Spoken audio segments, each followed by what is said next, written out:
everyone, listen to my question. There's a new coronavirus outside.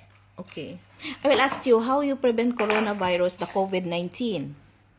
You must eat vegetables. And what else? Drink some water and wash your hands. And what else? Look at the camera. Okay.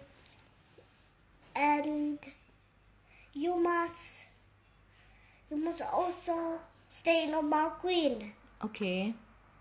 But if you don't stay in a queen, there'll be coronaviruses outside. So stay in your houses. Only your moms and your daddies. So you must stay with your titas. So what happened to mommy and daddy? They go outside? Only your mom and your daddy can go outside because the coronaviruses are the coronavirus are so corona. Oh, okay. They're so corona. Oh. But if you go outside, you'll get sick. And you Look might at go to camera. the hospital. Yeah. And they'll give you injection. Okay. Thank you, Heaven. Thank you for the information. Say bye. Bye-bye.